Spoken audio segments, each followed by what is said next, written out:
Hello, I'm Reverend Kenny Callahan, the pastor of Metropolitan Community Church of Richmond.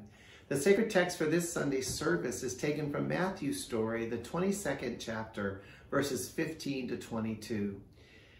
Many people think that saying, "I don't know," seems like we're admitting failure, especially those who have been to college and graduate school, as if admitting that we don't know something actually questions our education and our knowledge.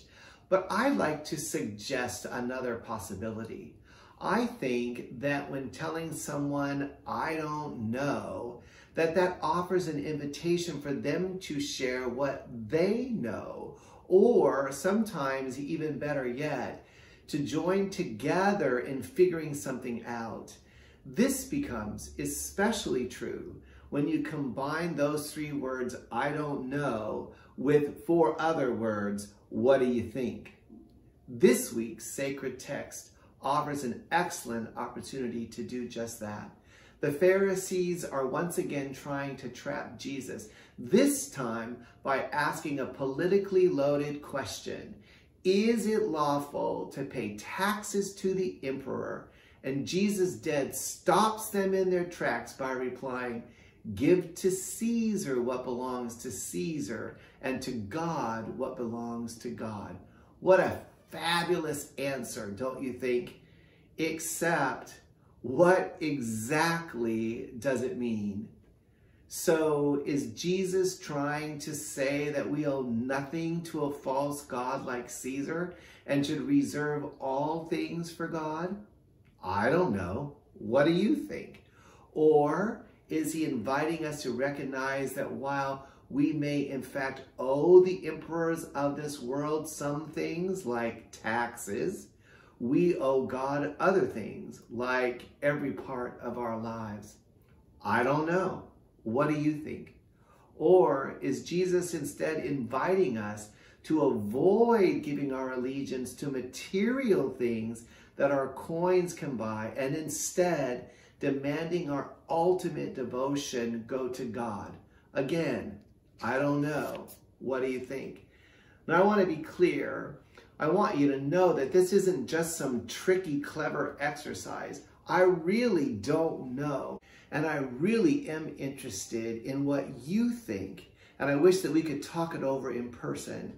But I have a hunch that Jesus isn't advocating that we distance ourselves from the economic and political dimensions of our lives, but instead is helping us recognize that all of these things are part of God's divine economy.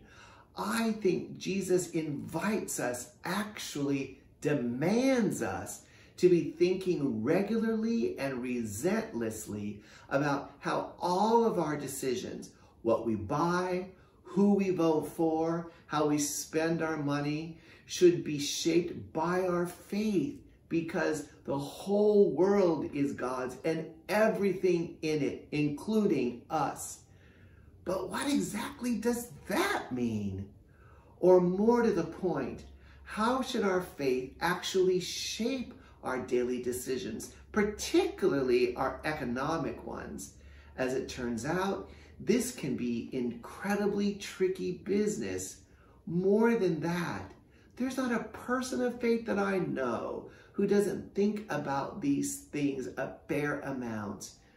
For some, it's a question of how much to spend on themselves or to give away, while for others, it's a desire to pass on their values about money to others. Whatever their questions, almost everyone wrestles with this stuff, which actually brings me to my own question. Could we maybe talk about this stuff at church and do so openly and honestly? It seems like the only time we talk about money in church is when we're pledging for the upcoming year.